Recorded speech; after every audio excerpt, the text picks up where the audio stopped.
Saan nga ba hahantong ang hantungan mo? Asawa mo, ako, pati ako, ginugulangan mo. Hindi ko na alam kung paano makaka-recover sa ginawa mo sa'kin. Ikaw pa yata ang bitter. Tao ka naman kasi hindi ka po ang palaya. Tinanggal ko aking pride para ikay mapasaya.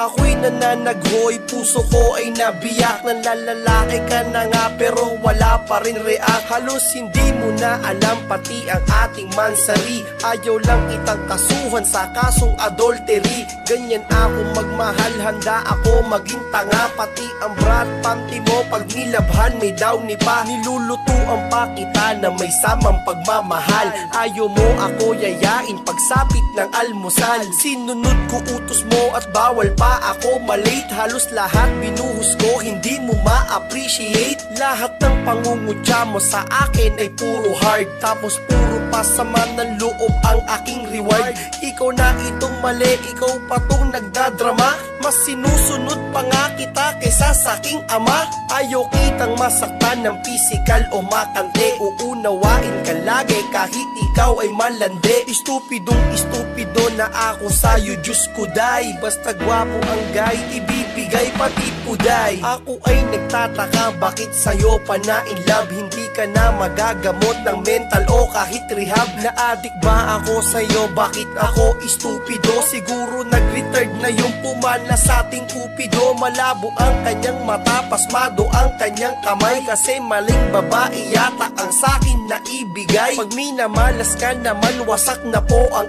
aking heart. Wala akong maalala na may maganda tayong part. Kasi puro lang away at ako'y binabalibag. Pag nagsiselfie tayong dalawa, ayaw mo kong itag. Magpasalamat ka na lang, ikay naiintindihan. Kapag nagagalit ka, gusto mo na ako sindihan. Lagi kang nag-aapoy tapos gusto mong manapa. Kapag tayo nagtalo sa Facebook mo, ako binablock. Kahit na ikay i-text, lagi mo ko sinisi. Sa kakaisip sa iyo, lagi na akong gising. Tumagal ang panahon na mas lalo ka lumala. Nakikipag-inuman ka kahit hindi mo kilala. At wala akong napala kasi ikay pusang gala. Sa iyong ginagawa, binigyan mo ko ng dala. Tama lang ang desisyon, wala na luhang papata. Nagpakonsulta pa ko lahat ng iyan kay Papa Ja. Minahal nga kita at inaamin ko noon. Nakalaya na ako, salamat sa Panginoon.